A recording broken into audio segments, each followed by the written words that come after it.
Evening, everybody. It's called to order the February 3rd meeting of the Board of Health. Welcome. So I take it everybody reviewed the minutes? Does anybody have anything they want to add or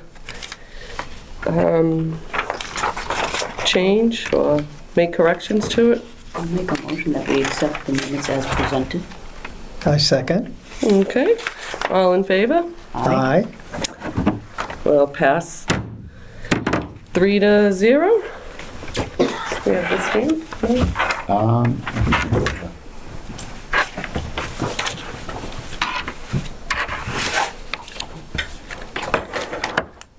Which copy do you want me to steal? You can just sign that one, that's fine. This one? Yeah. Okay.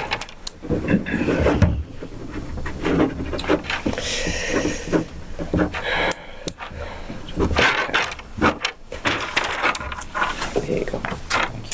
All right. Second order of business, the wind waste operational update.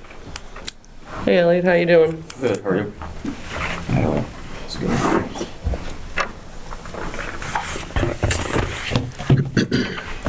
Good evening, Madam Chair, Director Froelich, and the rest of the board members. Since the last Board of Health meeting on January 6th, the facility operated at approximately 95% boiler availability, processed just over 28,000 tons, generated just over 16,000 megawatts. Facility had one scheduled downtime event totaling 62.5 hours. Since the last meeting, the facility has shipped just under 5,850 tons of ash to the Wind Waste Shrewsbury landfill. I sent a notification about this next update to you all that evening. On January 10th, the facility submitted an emergency condition notification to Mass DEP and Saugus Board of Health detailing a carbon monoxide excess emission event that occurred on the 9th, the previous day, shortly after midnight. We had a loss of cooling water supply that caused the turbine to trip, led to a process upset resulting in elevated CO emissions on the number 1 unit.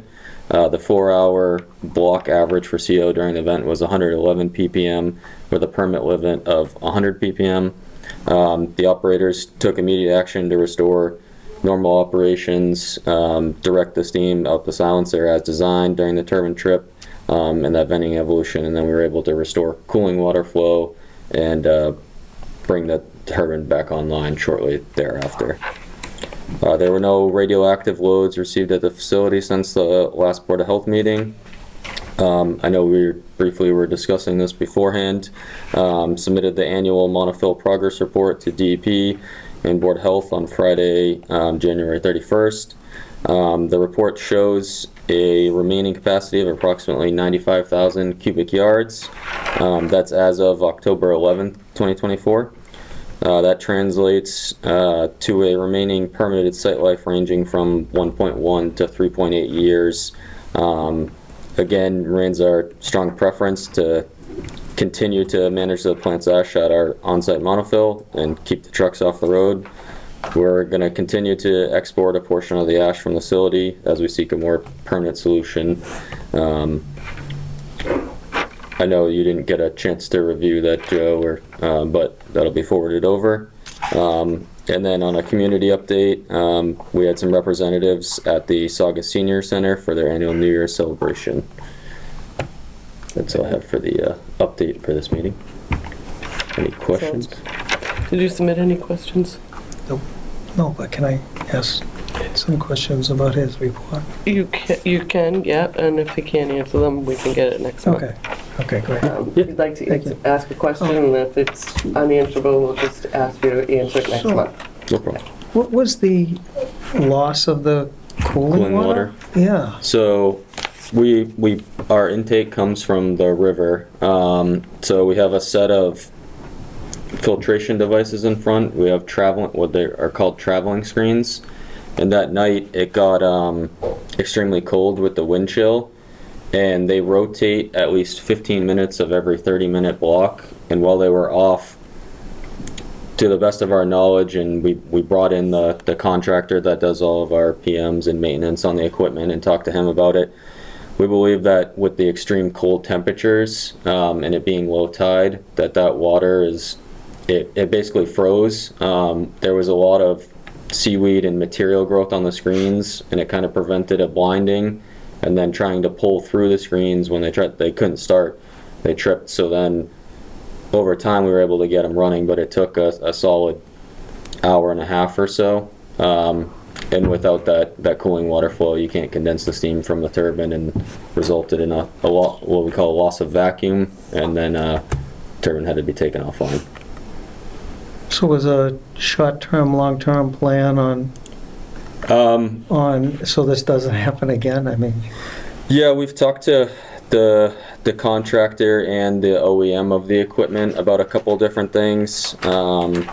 We're going to be looking at reworking our spray bars. We also implemented just running the screens 24/7 during any of these extreme low temperatures, because that'll hopefully prevent that possible scenario, that ice forming like that, even just in that such short period of time.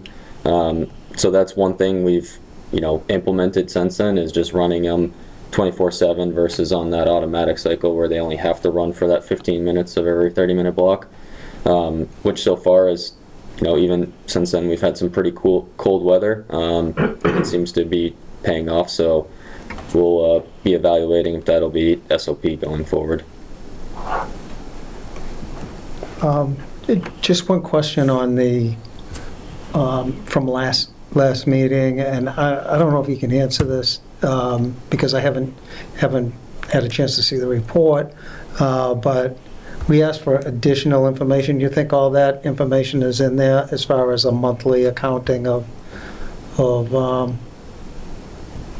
how much has been shipped out, In the cubic monofill. yards and tonnage and things like that? You think? The progress report gives the life and status of the monofill. The annual solid waste report, which will be submitted on 2/15, will have all those numbers.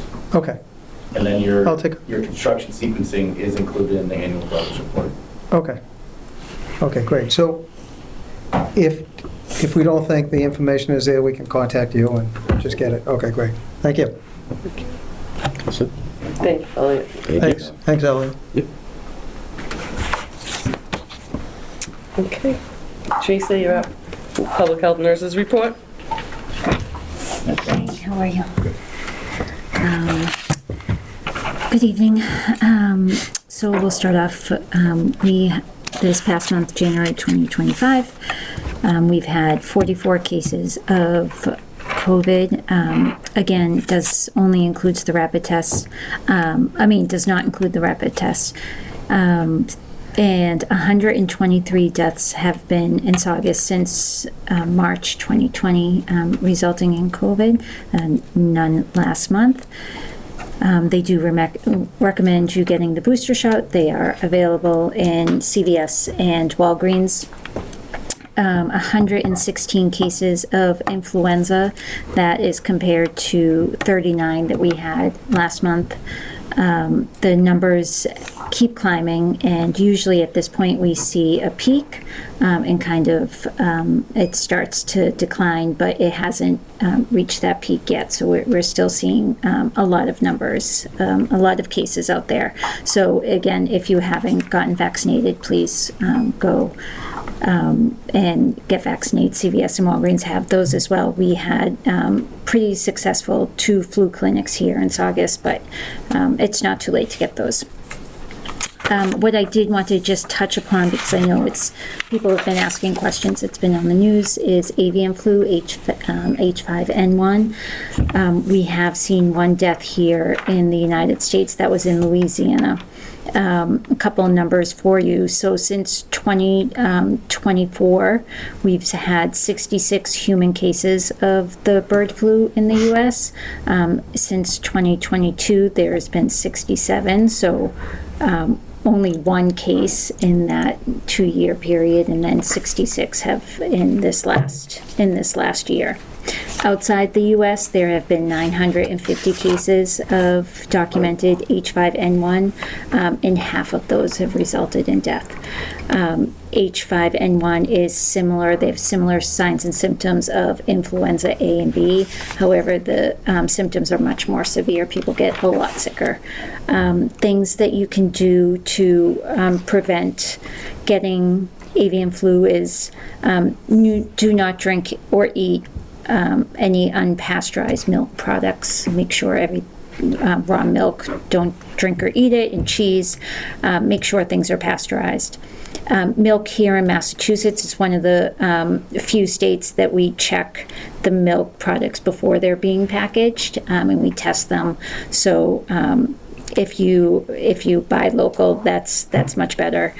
Do not go near wild animals or birds.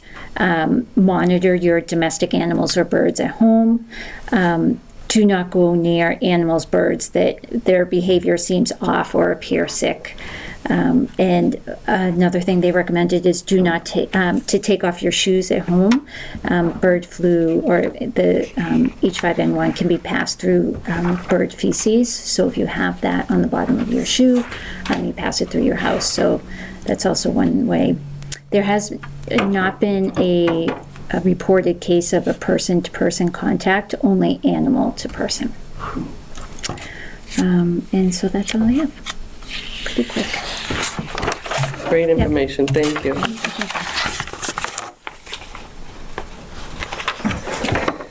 John, you're up. All right. So the Public Health Director's report is next.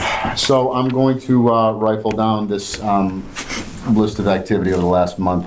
There is a ongoing situation at the Sears Automotive Center that I'm actively kind of monitoring, so I want to be able to reach out to who I have to reach out to. So just as far as the activities for the month of January, so we have a change in format for a restaurant on Route 1 North, Chicken and More, is going to be changing their format, their floor plan, and their menu, and they're going to rename themselves to Istanbul Diner. So we're currently doing the plan review for that. All the equipment's staying the same, but we've requested, kind of a layout of what the plan is going to be over there. The delinquent list that we're currently tracking down, we still have 3 active food establishments that have not renewed for 2025, as well as a number of folks that have retail permits for candy and soda and whatnot. So we have doubled the late fees at this point, so we're going to be looking to track the remaining delinquent permit holders down. We did have a couple of housing cases this month regarding no heat at Founders Way, which has since been repaired. We had a situation where the Stevens Pond apartment complex has all of their water heaters in kind of uninsulated utility sheds outside of the apartment. So we did have a burst pipe that was reported to us. So I did speak with the management company today. So they were on it yesterday. They had plumbers out today, and heat and hot water have been restored at that particular unit.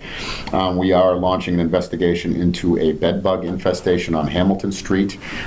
We have spoken to the property manager and the exterminators that have been conducting the treatments over there. So they've conducted 3 treatments for a single unit over there. So we're going to discuss with the property management company the ramifications of doing such a treatment, because ultimately what happens with bed bugs especially is that if you don't corral the problem, then it just tends to send everything outwards to other units. So we're going to try to talk to them about what the next available steps are going to be, because it's my theory that they should probably bring a canine in. So they'll probably bring a trained dog in to go. It's typically a beagle, where they'll go in and actually locate where the problem is going to be, and then plan accordingly. So we're going to be continuing to monitor that situation. I mentioned last month that the Chisholm's Motor Inn was being shut down as an emergency assistance facility as of the 30th, and that has happened. According to the Executive Office of Livable Communities, we're going to be getting some sort of local aid reimbursement, so we're in talks with where to send that money. Like I said, we're not really sure what the numbers are at this point, but they did mention that there's going to be some sort of reimbursement for that. And then just as far as the ongoing situation at Sears, so we were notified this afternoon, probably about 2 hours ago, that there was a water leak at the Sears Automotive building that's been defunct for some time now. According to the reports, there's close to probably 1 million gallons of water in the basement. So I mean, it's going to be an extensive cleanup. My sources at the DEP basically told us to reach out to the emergency assistance line. So they did notify the regional director, Eric Worrell, the Northeast office, and they're going to be awaiting the brief from the owner of the property. He's actually out of state, so he's currently kind of running around trying to figure out what the next steps are going to be. But and I was just notified outside just now that the flow hasn't been ceased, so we're looking to try to get DPW and some further assistance over there just to kind of isolate and locate where the leak is coming from, possibly do some shutoffs at the street, and then work on how to pump it out of there. But again, the previous use of the building would signify that there's probably going to be there's going to be some contamination, I would say, and depending on what the test results yield, it may be a pump out situation versus kind of a natural release type situation. So we're going to be keeping a close eye on that situation, because obviously we want to make sure that there's no widespread contamination in the area. But other than that, that's all I have, Madam Chair. So that supposedly it's been, obviously it's an abandoned, a defunct establishment. So I think it was going unchecked. The sprinkler valve, burst, and it's just been filling the basement up. So the owner did just inform me that the flow is still going, but the water isn't rising, which leads me to believe that it could be percolating through the, I mean, hopefully that's not the case, but we're going to be looking a little bit deeper into it. So containment should be kind of isolated to the general area, but hopefully it hasn't spread out right, because again, obviously it's cold enough that it's not, the perk rates are going to be a little bit lower. But that is all I have for you outside of the Board of Health general update, but we can discuss that in a second. Yeah, okay. Thanks, John. Does anybody have any topics that were not reasonably anticipated 48 hours in advance of this meeting? Anybody? No, it's been quiet. At least it's been quiet on my end. I don't know, I said it out loud. I had a couple of emails, but I'm gonna forward them to Callie. I've just been out straight, so I haven't even had a chance to We'll take care of whatever you need. address them. So I just want the public to know, if you emailed me, I haven't been ignoring you. It's just been crazy at my full-time job. Oh, that's right. That's why you have me, Madam Chair. Yeah. You know what I mean? Yeah, but I gotta, unless I forward them on to you, things don't get done. So bear with us. We will take care of your concerns. Did we want to talk about some animal keeper regulations? Yep, so, Madam Chair, I've been kind of fielding a number of different questions, and seeing a number of different situations over the past couple of years. I mentioned a few things at some previous meetings. As we go through these regulations, we're kind of looking to, obviously it's, weakest link, kind of thing. So what we're trying to do is just shore up some of these regulations to make sure that we're including things that are, included in a number of different municipalities, regulations. So the first and foremost thing that we've seen that we really want to make sure that we have some teeth as far as enforcement is concerned is the banning of roosters. So a number of different municipalities in the area have long since banned roosters from being able to be permitted, and that's due to a couple of reasons. So the reason that we've been, when we come into a situation where there is a rooster involved with an animal keeper permit, what we've come to find is that it's easy enough to cite the nuisance regulation just due to the fact that obviously they're loud, early, that kind of thing. But when there's pushback to that particular enforcement, we do have to prove that it is causing a general nuisance on a frequent basis. And obviously, it's going to crow every morning. But one other thing that we've also, come to see with some of our animal permit holders is the addition of more and more animals, due to having a rooster. So what we're going to be looking to do, especially at least, in the first first foray into these amendments to the animal permit regulation or ban roosters because of the fact that we can't really regulate the population as well as we'd like to. So, I mean, the situation that we're seeing is that, some permit holders have 5 chickens one year and then 20 chickens the next year, all because they introduced a rooster into the flock. You know what I mean? Right, So right. it's something that we're obviously trying to make sure that, and obviously, and we understand, that eggs are expensive and, a lot of people are trying to get as much bang for their buck as they possibly can. But, in the same breath, we're looking at, a number of different properties that really kind of have too many animals to begin with, and so the idea of additional chickens especially, we want to make sure that we have a good, finger on the pulse of the actual number of animals that folks are holding. We have 47 different permits that we give out in town. 37 of them are primarily chickens. So, Is there a limit to the number of chickens you can well, have? that's another thing that we're going to be looking at, just due to the fact that, again, you do have, obviously, densely populated areas in Saugus, and the idea that you would have kind of a small lot, like a 5,000 square foot lot that technically met the setback requirements for a coop, you're still talking about, not having a set cap on those animals, So it may be, and I'm gonna pull some language from some different municipalities as far as as far as this is concerned, just because we don't want to just kind of throw stuff at a wall. Yeah, You know what I yeah. mean? So No, I get it. once we do kind of nail down some decent language that really does translate well to Saugus, we're going to kind of move forward with some further regulation. But for like I said, for the first foray into the process, my recommendation to the board would be to have a public hearing at the next scheduled Board of Health meeting, at which point we would notify all of the animal permit holders and then put a notice out that we're going to have a public hearing on some animal regulations, at which point I would present language probably at the April meeting to vote on amending that particular regulation. So with your approval, I will go ahead and do that. I will schedule the public hearing for next March, let's see, for March 3rd.